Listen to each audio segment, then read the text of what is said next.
Olá pessoal, tudo bom com todos? Mais uma vez estamos juntos, né? E para nós terminarmos a primeira etapa, né, da disciplina de cirúrgica 1, como eu havia já conversado com vocês antes, hoje seria a nossa última aula antes da nossa primeira avaliação do dia 1º de julho, né?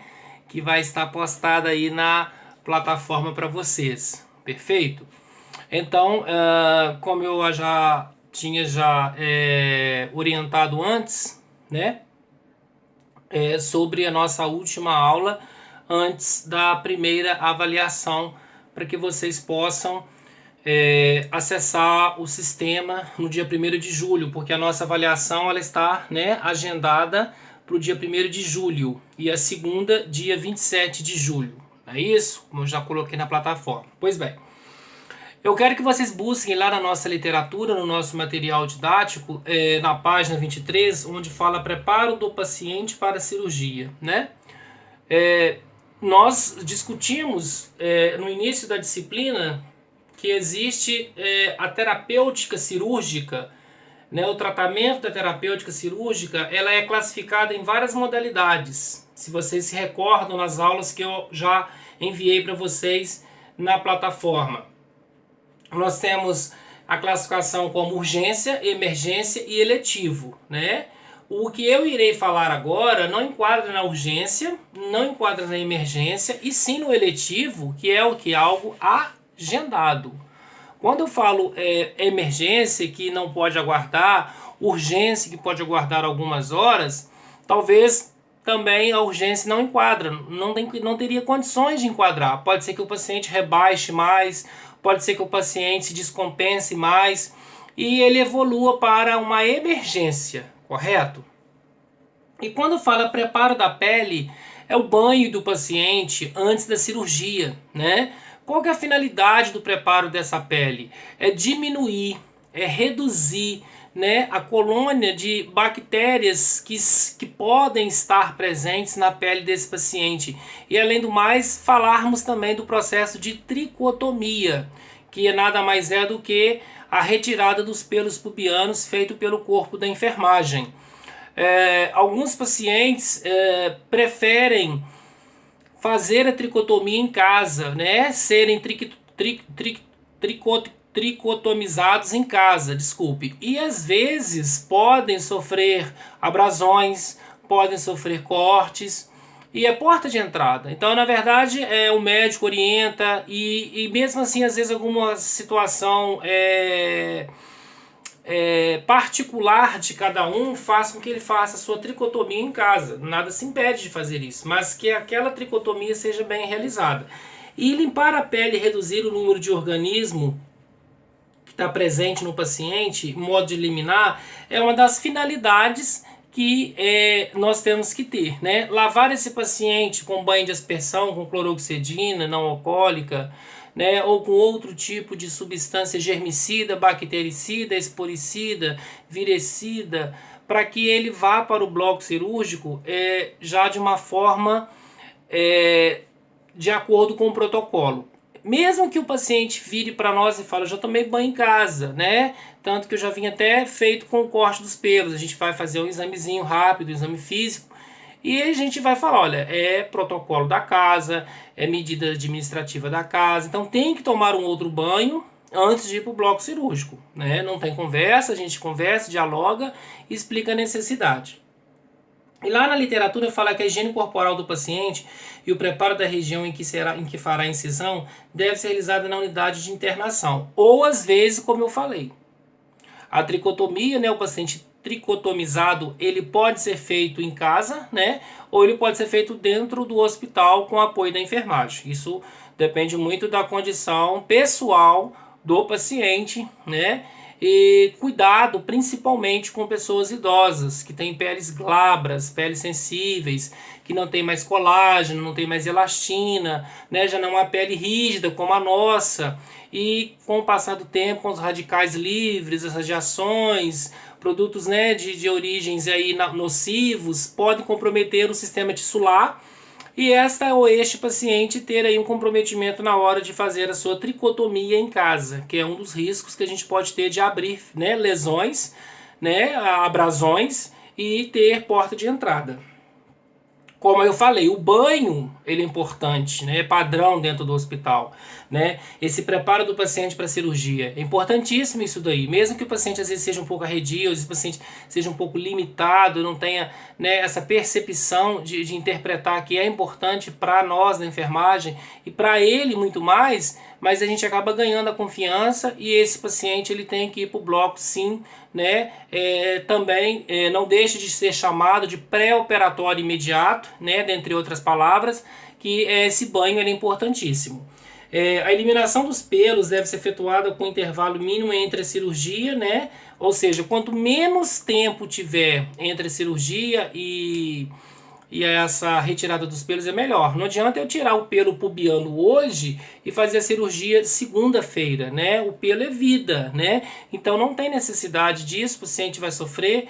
O importante é que façamos essa tricotomia no dia da cirurgia ou na véspera. O paciente internou às 18 horas, então às 22 horas a enfermagem vai lá e prepara o material no comando de enfermagem. Se for enfermaria, biombo, calça-luva, explicar todo o procedimento para o paciente, fecha a porta, isola, mantém a privacidade do paciente, explicar ele todo o procedimento, principalmente na área pubiana, na área onde é rica em pelos pubianos, e fazer a tricotomia de uma forma correta, dando a ele apoio psicológico, tá? Então, quanto menos tempo, né, entre a cirurgia e a tricotomia, é melhor, tá? Para que não haja crescimento de pelos e não há necessidade de fazer outro tipo de tricotomia, tá?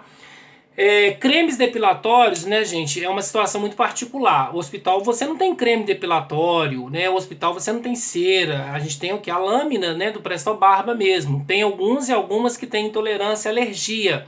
É importantíssimo que ele ou ela fale para a enfermagem que tem intolerância, porque quando nós façamos a tricotomia no paciente e se tiver uma reação alérgica, se aparecer algumas erupções, se aparecer alguma dermatite irritativa causada, traumática por um processo, né, físico, saberemos, né, saberemos que é por causa daquele procedimento realizado ali com o paciente. Vai relatar em ata, vai fazer evolução, vai fazer uma ocorrência, vai evoluir o paciente dentro daquilo ali? Sim, principalmente quando ele chega no centro cirúrgico com aquela irritação e o médico saberá, né, o motivo pelo qual ele está com aquela irritação na sua incisão. Então, é importantíssimo esse processo de limpeza da pele, tricotomia, lavagem da pele, banho de aspersão, principalmente com agentes germicidas, agentes bactericidas, esporicidas, fungicidas, né? Quando eu falo agente bactericida, quando eu falo agente esporicida, quando eu falo agente microbicida, é a ação de matar os micróbios, é a ação de matar os vírus, bactérias, esporos e assim sucessivamente. Então é de suma importância que esse banho, esse preparo da pele, ele de preferência seja feito pela equipe de enfermagem, né, quando o procedimento ele se torna o que, pessoal? Eletivo, agendado, tá? Não esqueçam disso daí, isso é importante para nós, o que é emergência, o que é urgência, o que é eletivo, tá? Para que nós saibamos, né, ter essa diferença, né? E amanhã, quando alguém perguntar para vocês já sabem, né? Isso não é mais novidade para ninguém. O que é uma urgência, o que é uma emergência, o que é um eletivo, o que é radical, o que é paliativo, o que é plástico, né? Ou seja, reconstituição, quando eu passei aquele questionário, aquele exercício sobre os sufixos e prefixos para vocês fazerem em casa, para fixarem melhor o conteúdo, para se prepararem para a nossa avaliação do dia 1º de julho. E aí vocês terão que fixar, lógico, para que vocês façam uma avaliação 100%, ok, pessoal? E aí, essa questão, como eu falei, preparar o material com lâminas, preparar o material com máscara, com luvas, com touca, com jaleco, com óculos, tudo é importante, né? EPI, equipamento de proteção individual, pérfuro cortante, usou, vai para o grupo E, né? A luva, às vezes, né, tá com um pouquinho de secreçãozinha, às vezes sai o próximo a uma área da genitália, vai para o grupo A, né? Então, ou seja, classificar isso daí, né, o lixo, segregar esse lixo, melhor dizendo, né, colocar ele em cada compartimento para que não haja problema na hora de estar levando ele para, né, o seu destino final, que é o Plano de Gerenciamento de Resíduos de Serviços de Saúde, que é o PGRSS, ok? E a gente vai dar continuidade agora à matéria, vamos falar sobre outro assunto importante, e aí eu sempre digo, qualquer dúvida que vocês tiverem, vocês podem estar me procurando no privado, na coletividade, né, da forma que vocês acharem melhor. Perfeito? Então a gente agora vai dar prosseguimento à nossa aula, e aí depois qualquer dúvida estou à disposição. Ok, pessoal? Bom, turma, como eu falei para vocês que essa forma de preparo da pele ela é importante, principalmente quando ela é realizada dentro do ambiente hospitalar, porque nós teremos os cuidados necessários, nós teremos as técnicas necessárias, nós teremos o manuseio necessário, e aí nós não vamos correr o risco de se acidentar com o paciente. Pode cortar o paciente, pode acontecer de cortar, claro, né? É inevitável às vezes. O paciente pode mexer, o paciente idoso principalmente, né? Na hora que você está fazendo a tricotomia, ele pode simplesmente dar um arranco, né? E a lâmina vai e corta o membro do paciente. Tem que ser relatado em ata, tem que ser relatado na evolução. Se for informatizado, a gente, né, digita e passa isso para a evolução do paciente. Porque chegando no bloco cirúrgico, o médico vai saber o porquê daquele abrasão, o porquê daquela irritação no paciente, né, o porquê daquela dermatite, talvez, que lembra uma dermatitezinha. E aí a gente vai ter mais, no caso aí, né, respaldo com relação ao que aconteceu com o paciente.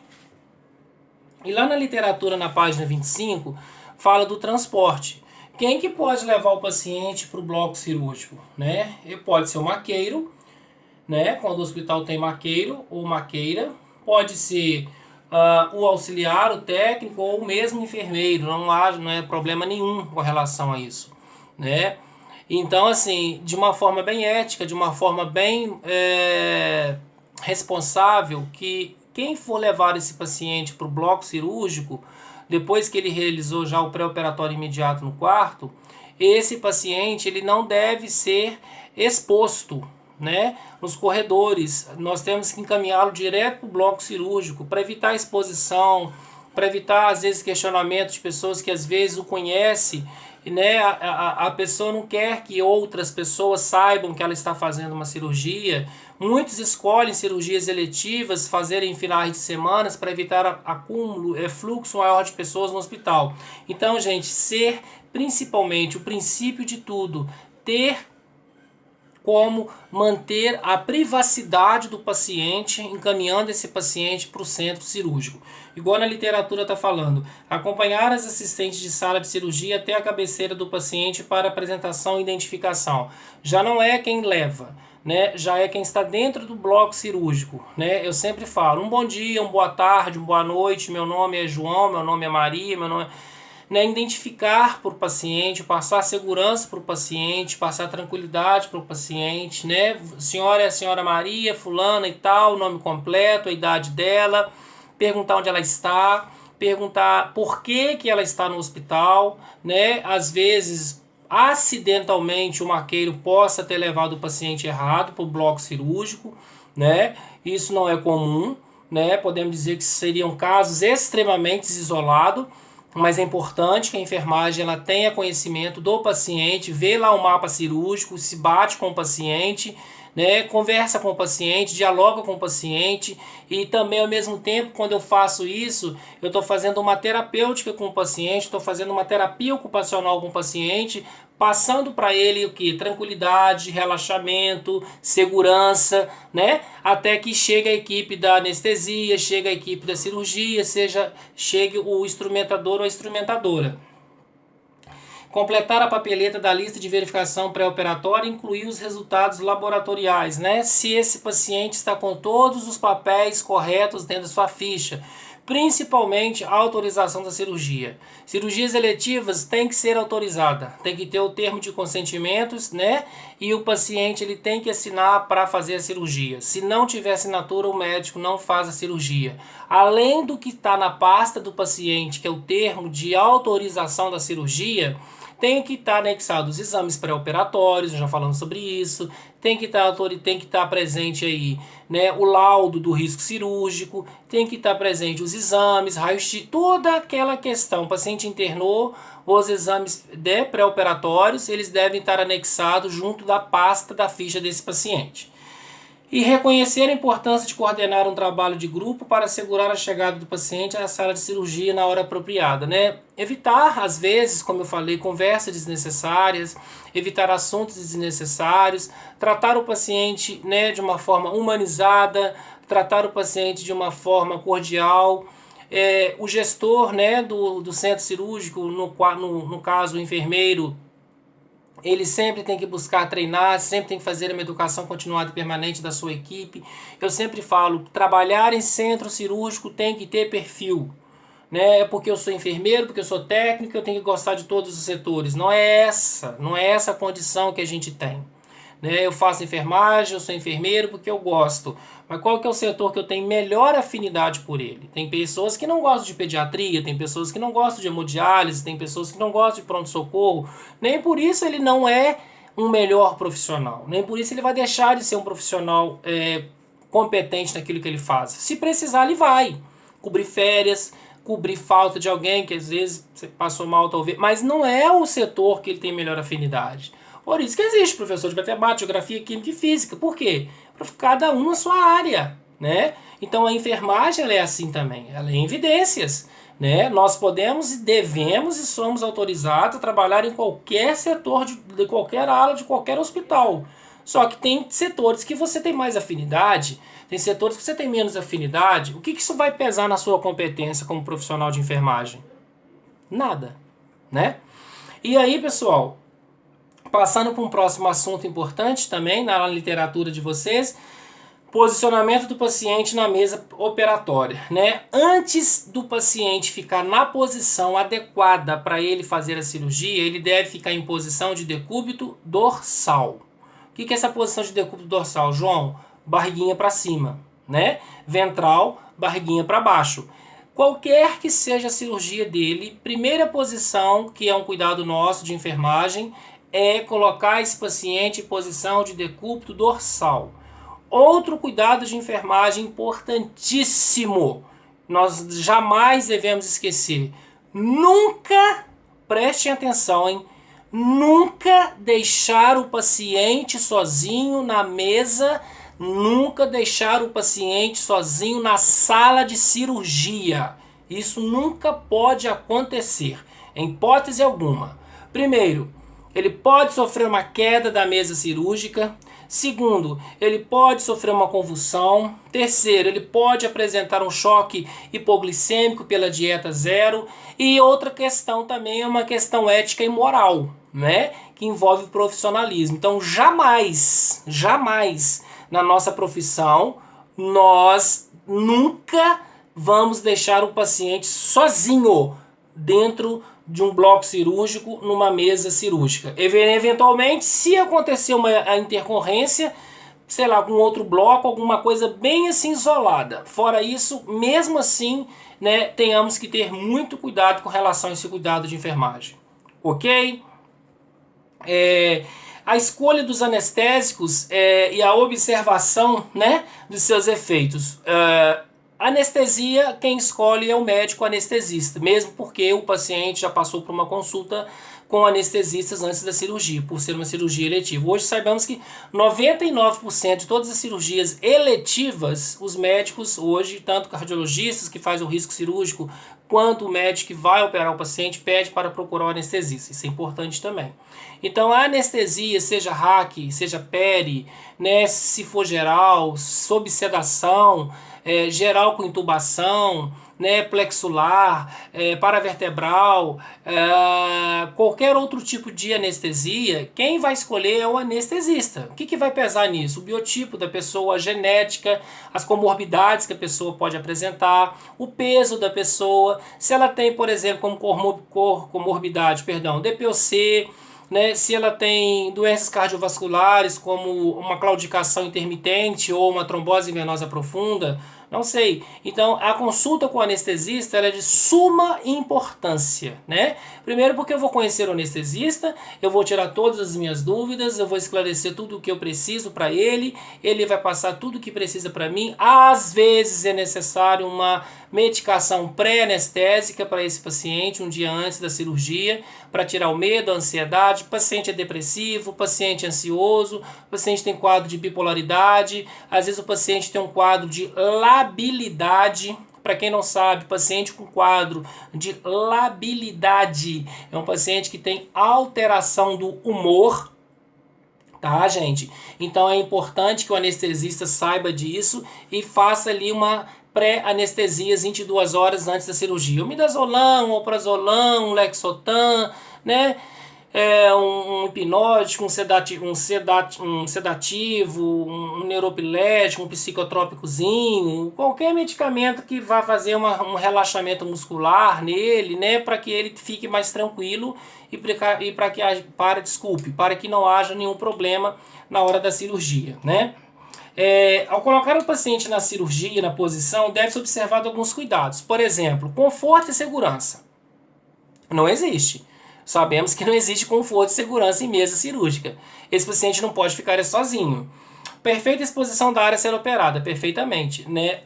Às vezes, nós colocamos o paciente na posição para depois vir anestesia. Ou faz anestesia e depois coloca na posição. Por quê, João? O paciente ele é cooperativo, o paciente é tranquilo, o paciente é passivo, o paciente atende os comandos perfeitamente.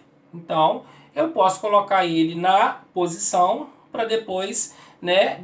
Eu posso deixar ele tranquilo, anestesiar e colocar ele na posição. Ou não, o paciente é obeso, o paciente é caquético, o paciente é criança, o paciente tem doença autoimunodegenerativa, por exemplo, Alzheimer. Ele não vai atender os meus comandos, ou vai ter dificuldade para atender os meus comandos. Colocar esse paciente primeiro na posição cirúrgica, na área que precisa ser feita, para depois anestesiar esse paciente. Porque se anestesia primeiro, nós teremos mais, podemos dizer assim, dificuldade para manusear esse paciente. Então são o quê? Infelizmente, 2 pesos, 2 medidas. Eu tenho que avaliar o paciente céfalo-caudal. Eu tenho que avaliar o paciente holisticamente para saber qual que é a condição dele. Primeiro eu coloco na posição da cirurgia e o anestesista faz anestesia. Primeiro anestesia e coloca ele na posição. Isso vai pesar na hora de fazer o paciente sofrer a cirurgia, né? Completo conhecimento do manuseio da mesa, observar as faixas de segurança, principalmente quando ele já vai entrar em processo de cirurgia, né? Isso é importantíssimo, né? Afastar da cirurgia, já está todo mundo paramentado, paciente anestesiado. 12,32.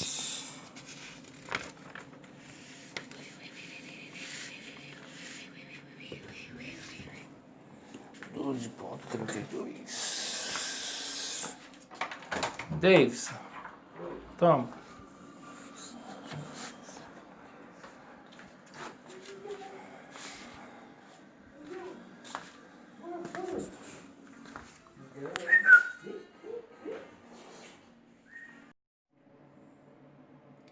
E aí, turma, o paciente já está com monitor cardíaco, né? O paciente já está com oxímetro de pulso, o paciente já está com placa dispersiva, o paciente já está com campo cirúrgico totalmente estéril. Então aí a gente vai se esquivar um pouco, né? E estamos ali para atender todas as necessidades do paciente e também da equipe cirúrgica. Lógico que eu também faço parte da equipe cirúrgica, mas eu já não posso entrar em contato diretamente com o paciente porque eu posso contaminar esse campo e aí eu posso ter problema né, de contaminação, enfim. Então, são cuidados básicos que nós temos que ter, né, no preparo desse paciente, né, no posicionamento desse paciente, saber qual que é a cirurgia dele. Se eu sei qual que é a cirurgia, eu vou saber qual que é a posição para ele. Então, se você for pegar na literatura da nossa apostila na página 26, nós vamos ter algumas posições. Por exemplo, posição de decúbito dorsal. O que é uma posição de decúbito dorsal?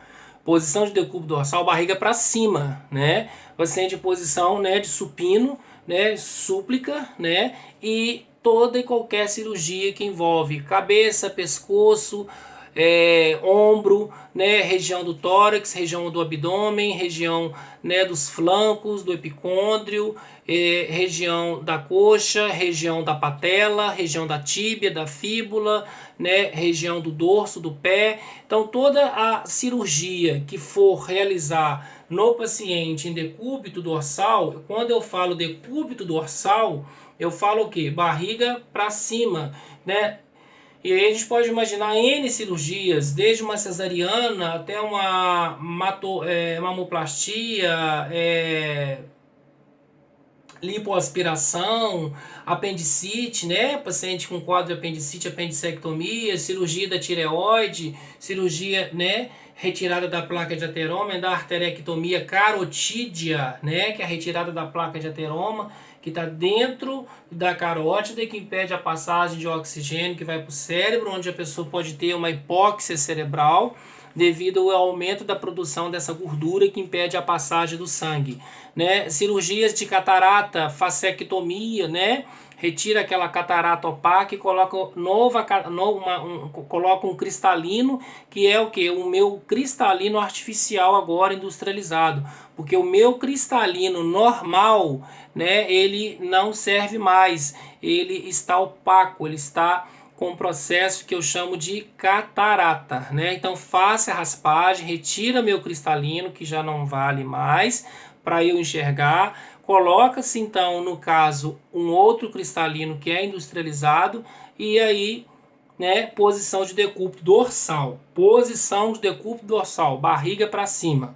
Quando eu falo barriga para cima, pensamos em várias cirurgias que podem ser feitas com o paciente com a barriguinha para cima.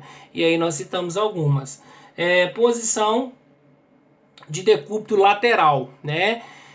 Essa posição de decúbito lateral, ela pode ser também feita, ela também é indicada para exames, né? Para fechar diagnóstico, fazer uma varredura, como uma retossigmoidoscopia, como uma colonoscopia, né? Introdução na parte final do intestino grosso, que é a região, né, da região anal, para saber se o paciente tem algum processo inflamatório no intestino, se ele tem uma retocolite ulcerativa ou se ele tem uma colite, inflamação do intestino, por ele estar evacuando sangue, por ele estar com melena ou não está evacuando. Então, tem posições como esta, que é lateralizar o paciente, colocar o paciente de lado, né? Serve também para fazer o que? Uma toracocentese. O que é uma toracocentese, João? Punção no tórax. O paciente às vezes está com hemotórax, o paciente está com pneumotórax,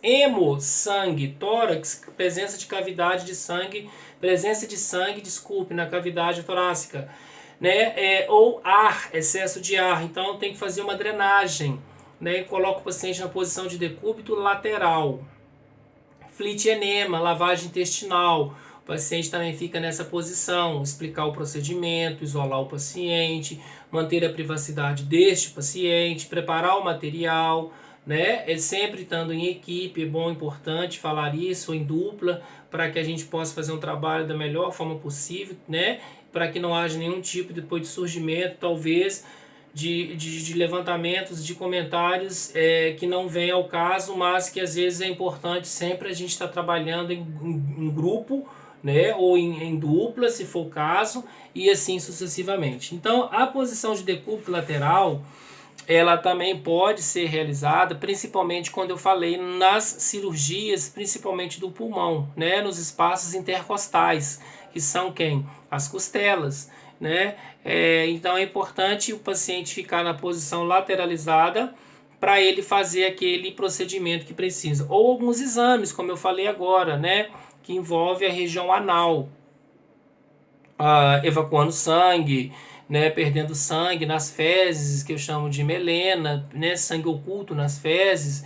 Às vezes ele pode estar com pólipos no intestino, às vezes ele pode estar com uma colite, às vezes ele pode estar com uma retocolite ulcerativa, porque já tem presença de úlceras, lesões, né, nas alças intestinais, fazendo com que esse paciente tenha evacuação com sangue.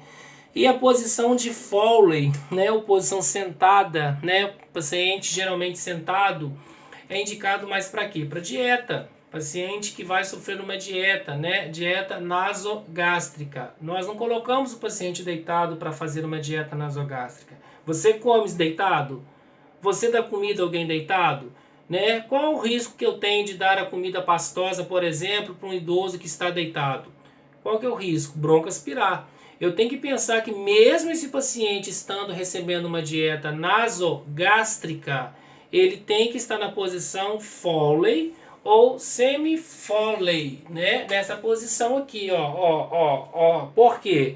Porque eu sei que ele vai ter conforto, ele vai ter melhor absorção, e se eu colocar em decúbito dorsal, posição 0 grau, o que pode acontecer? O orifício do estômago dele está diretamente ligado à boca, né? A digestão começa pela boca. Ele pode sofrer um processo aí de refluxo esofágico e esse alimento, né, por exemplo, esses fragmentos, ir parar aonde? Nos alvéolos pulmonares, fazendo uma broncoaspiração ou uma pneumonia por aspiração, tá? Então, decúbito de Foley, né, posição de Foley, é usada também muitas vezes na neurologia, né, paciente pode ficar nessa posição, mas hoje isso não é tão usado mais, principalmente, né, na modernidade que nós estamos nela, a medicina ela vive também em evidências, e hoje as cirurgias geralmente são cirurgias em posições de decúbito dorsal, né? Ou seja, mais Trendelenburg um pouco diminuído, né, o membro superior, e elevado um pouquinho o membro inferior. E aí nós temos, gente, decúbito ventral, né, que é o paciente de barriguinha para baixo, né? Posicionar o paciente com placa dispersiva, acesso venoso, fístula anal, hemorroidas, né? Hemorroidectomia, fratura da região escapular, hérnia de disco, né? Infiltração de alguma anestesia, né? No estojo ósseo desse paciente, alguma queda, alguma fratura na região occipital, abaulamento, TCE, traumatismo crânioencefálico na região da nuca, que eu chamo região occipital. Como é que um neurocirurgião vai operar o paciente em decúbito dorsal? Ventral, né? Implante de prótese no glúteo, decúbito é o que é? Ventral, né? Barriguinha para baixo. Gastrocnêmio, que é o músculo, né, que a gente chama de panturrilha, decúbito ventral. E aí nós temos também a posição ginecológica, né? Eu acho que é uma das mais lembradas e uma das mais fáceis da gente assimilar. Decúbito de posição ginecológica, né? A mulher, primeiro, né, ela fica na posição de decúbito dorsal, barriga para cima. Nós colocamos as suas pernas em perneiras, né? Cada mulher com um tamanho de perna diferente. A genitália exposta. Primeiramente, essa posição ela é chamada de posição litotômica ou posição ginecológica. Parto normal, né? Que é a posição dessa que a gente está citando. Preventivo, Papa Nicolau, que a mulher faz, né? Toque, né? Vaginal. Às vezes pacientes que estão com suspeita de abuso sexual, né? Pacientes mulheres que estão com suspeita de estupro.